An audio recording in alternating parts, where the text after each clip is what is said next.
All right, we got breaking news out of the college football playoff where it is Michigan, Washington, Texas, and Alabama. Here with Brady Quinn. We'll be checking in with some of our other guys in Atlanta in just a second. But Brady, what's your initial reaction to these four, which now excludes Florida State from the equation? It's obviously tough for Florida State. Mike Norvell, his players, the season that they had, going undefeated, being unprecedented, the first undefeated Power 5 champion we've seen that has not made it into the college football playoff. But the other unprecedented thing would have been leaving out the SEC champ, in this case in Alabama. And once the College Football Playoff Committee made the decision to make Texas number 3, it gave you a sense that, well, that might allow Bama to be a part of the conversation. Had Texas been 4, there's no way, obviously, you could put Bama ahead of Texas. So it gave you a little inclination once we figured out how this worked out. But here's what all these top 4 teams have in common.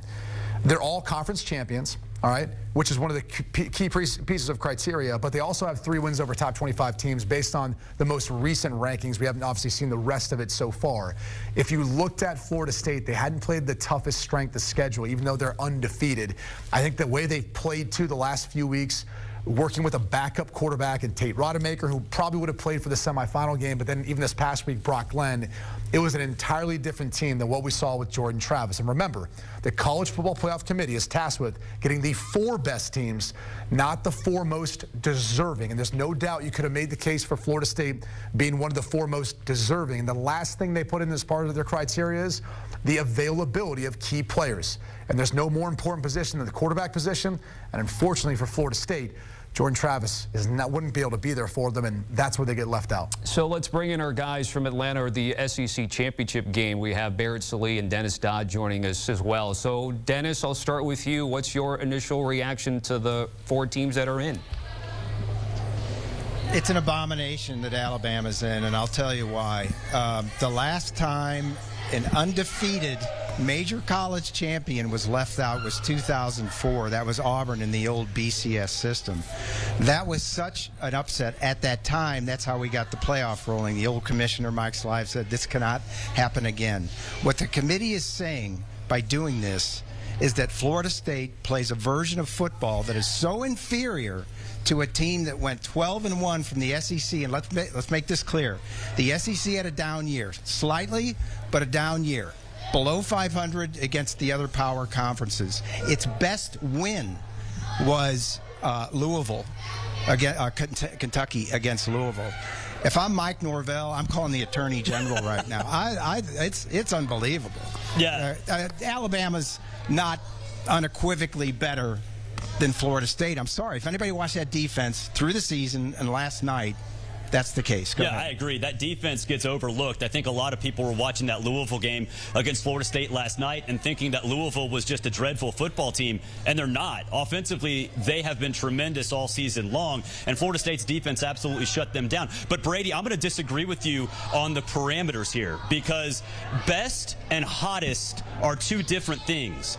Best is who's hot now, which obviously Florida State without Jordan Travis is a big deal, but deserving is factored into best. So I think what gets misconstrued in all of this is hottest and best are sort of interchangeable in the minds, but they're not interchangeable in the minds of the people inside that meeting room. And so for Florida State to go undefeated, and let's not forget also, these 2 teams have an opponent that is comparable. They both beat LSU, and beat LSU rather handily in a very similar way. So for Florida State to be left out, it is, like Dennis said, it's an abomination. It shows that this 4-team playoff is flawed for Alabama. And you're right, Brady. One thing you said that is absolutely correct. When they put Texas at number 3, there's no way they're going to put Alabama at number 5. At that point, when you saw Texas pop up at number 3 on that bracket, there's no doubt. But Florida State has done it all year long. Wins and losses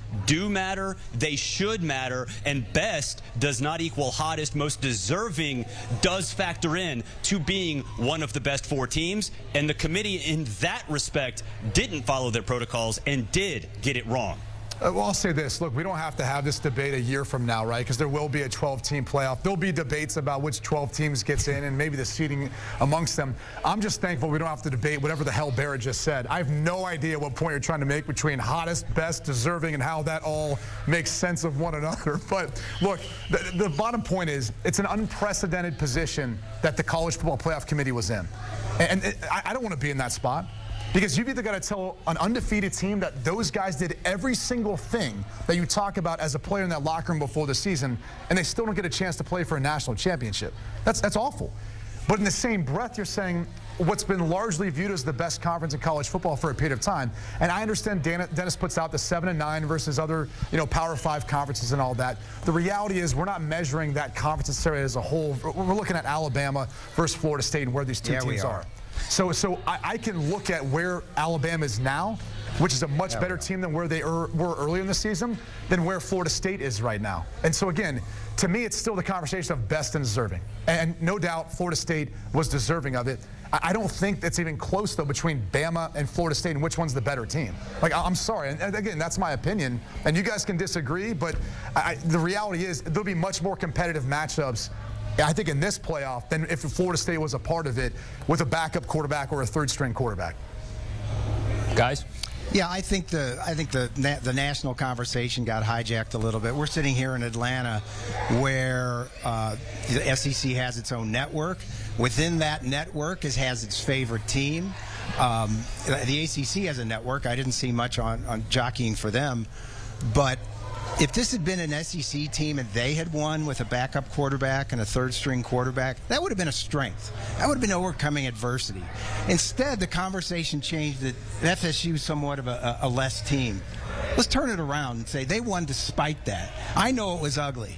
You know what? Alabama had an ugly game on September 9th. They had their worst non-conference loss at home since 2004. They also had an ugly game 8 days ago. They had an ugly game against South Florida. Yeah. But that's not supposed to count. And God bless Nick Saban. He made the case last night and it worked. But I don't know how Boo Corrigan from the ACC looks at Mike Norvell and says, yeah, this is the way it went. Yeah, and I think for Florida State, for basically what you're saying, if you're the committee, to those Florida State players in that locker room, is that the first 10 games of the season don't matter. They don't matter. And I think that's unfortunate.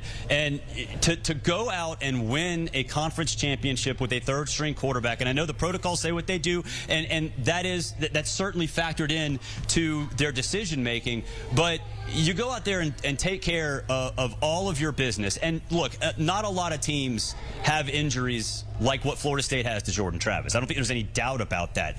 But every team's have injuries. Every team has gone through situations where they're pretty thin at one position or another. Now, it's not necessarily at the most important position, but teams have gone through that similar plight. And for Florida State to basically be told, 10 games, they don't matter, that's unfortunate. And I don't think it's fair to Florida State at all. I understand that narrative. And again, I can't argue the fact that Florida State wasn't more deserving. I think the difference is when we looked at the precedent that was set previously in 2014 when Ohio State was playing in a conference championship game with a backup quarterback, they left no doubt. I mean, everyone was doubting what Cardale Jones was going to be able to do in the Big Ten championship game. They blow out Wisconsin, 59-0. Had that game, the ACC championship game, gone that way, I honestly feel like you'd have a different sentiment. But I literally left watching that game, and as much as we want to compliment Florida State's defense, and they were good, Jared Verse was phenomenal, and so was the rest of the defense. Yeah. There were layups. There were plays that Jack Plummer somehow missed. I mean, time and time again, there were plays to be made. Guys fumbling over their feet, and it was just, I actually thought the way Louisville performed hurt the perception of the ACC because they looked so bad, and we knew that it was going to be a struggle for Florida State throwing the football with a third-string quarterback. But I think because of the difference in what had happened before with Ohio State and how dominant they were with a backup, and then what Florida State looked like in this instance, I think that hurt them. I think it hurt the perception of the ACC at this very moment. And I think that played a factor in the College Football Playoff Committee's decision. So we're taking a look at the criteria for selecting the college football playoff teams. There was something coming into today that was going to happen regardless. And the committee is never entering today, left the SEC out of the CFP. That remains the same. But they did leave an undefeated Power 5 team out of the CFP with Florida State, dropping the #1 team entering the final week outside of the top 4. Georgia comes now at 6, and then selected a team for the CFP that entered the final week 7th or lower. Of course, Bama coming from 8 to 4. So we're going to have much more to talk about this in our bowl selection show coming up on Later HQ. But I do want to just get the very early lead on the national semifinal games. We've got the Rose Bowl with Michigan and Bama. Sugar will have Washington and Texas. Bear, I'll start with you. What's just your initial thought of the matchups that we're going to have taking place here in about a little over a month or so? Yeah, you know, I think Texas is hot right now, and I think defensively, they don't get enough credit for what they've been able to do. Obviously, they have defensive linemen scoring touchdowns, but that's neither here nor there. I think when you look at Texas, they have what it takes to slow down Michael Penix. I'm not necessarily saying they're going to, but this is going to be a tough task for the Washington Huskies. So right now, early lean, I would say I probably would pick Texas. And then for Michigan and Alabama, I think Michigan's defense is just suffocating. It is absolutely suffocating. Now, I'm not going to say it's going to be like the Michigan-Iowa game from last night. There's no way. But to me, this is looking a lot more like that Michigan-Ohio State game where both just kind of feel each other out like a heavyweight fight, and then one team throws a haymaker or two and the game is done. I think that will probably be Alabama in this case because they have more upside offensively. So for me right now, I think you're going to get Alabama and Texas a rematch in Houston, and man, what a game that would be. Yeah, that's going to be fun. We can lay down our swords for a minute. I think Michigan and Alabama is going to be an absolute classic. I think it's going to look a lot like the game last night here in Atlanta. 3-point game either way. Michigan's got a stifling defense. Georgia's was pretty good too. They're going to have to find a way to get after Jalen Milroe. I think slightly Michigan has dropped off a little bit in the last 2 or 3 games, but that has nothing to do with a month from now. I think that's going to be a classic. Nick against Jim Harbaugh, that's going to be great. And I think Texas-Washington is great in its own way. I think Texas plays a style that next to Michigan might be the toughest team in here. There's nothing easy about them. There's nothing soft. I know they give up more points than maybe anybody in this 4, but I love the way they play. The way they play the West Coast offense and use those short passes for their runs. Dylan Johnson is maybe the toughest running back in this field. So I would love to see a rematch where we can settle it. Wait a minute. On the field? I thought we already did that. I'm sorry. I missed something. Look, the way I'd handicap this, for starters, the way Bama's come on this season, and I think just watching Michigan firsthand last night, they're having some offensive line issues. You know, Zach Zenner's not coming back at the right guard position. They moved the right tackle, Barnhart, down to right guard. Trente Jones played right tackle for them. That wasn't such an issue last night versus Iowa. It was actually their left tackle, Henderson, too, in that matchup. But they gave up a number of pressures. The offensive line hasn't been quite as dominant as that Joe Moore award-winning Michigan offensive line we saw in the previous 2 years. So I would actually handicap it and say Bama should be the favorite in this matchup, maybe by 2.5 points, even though they are the 4 seed in this case. And if we're looking at Texas taking on Washington, to me, I think Texas is a more complete team. Defensively, I have not seen a defensive front that has the size and the ability of what you see in Devondre Sweat and the rest of the Longhorn defensive front. They can match up on the back end. That defense has flown under the radar of being one of the better in college football. And we saw the best out of Quinn Ewers this past game. You think him and Michael Penix aren't going to go up and down the field? It's going to be a phenomenal matchup. That being said, Texas, I think, will lay 4.5 points as the favorite in that matchup. And I think we could very well see a rematch of Bama versus Texas for the national championship. Brady, you're pretty darn close. Well, I just on FanDuel. You know what, Brady? Go ahead, Barrett.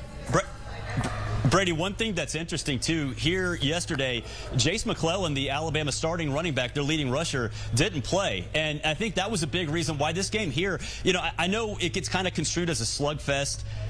Neither team really brought their A game, especially offensively. Jace McClellan has a full month to get that ankle, that foot healed, and I think that can be a huge factor in this game against Michigan, because Alabama at full strength at running back is a big deal, especially for Jalen Milroe. And don't forget Jam Miller filled in well for him, but also Xavier Worthy. We saw him in a walking boot at the end of that game True. for Texas. So can he come back, be 100% healthy? Injuries are going to be the biggest thing. We have time to get there, but Xavier Worthy is a huge piece of that Texas offense. If they don't have him 100%, takes away some of that firepower going up against a Washington team that we know can sling it around and run up and down the field. So just to button things up, guys, and Bear, Dennis, don't go anywhere. We'll be checking in with you. The odds at FanDuel are already out, guys. And so we have Texas opened up 4.5-point favorites, now 5.5, with a total of 63.5. Wow. It could get up to 6. I mean, Texas is the most complete football team right now. And then with Bama and Michigan opened up as 2.5-point favorite, but now it's down to 1.5. So people already buying Bama, and a total at 45 and a hook. That might be a pick 'em when it's all said and done. And then just to give you guys the future odds, Michigan is the betting I was just going favorite. to say that. Plus 155. But again, guys, great stuff out there in Atlanta. We'll be checking in with you throughout the day here on CBS Sports HQ. And Brady, of course, thanks to you as well. The Cover 3 podcast, they're live right now on YouTube talking about it. Tom Fornelli, Danny Cannell, Chip Patterson is here with us in South Florida. We'll get you covered later on HQ. And, of course, Bud Elliott as well. Scan the QR code or check them out on YouTube ASAP.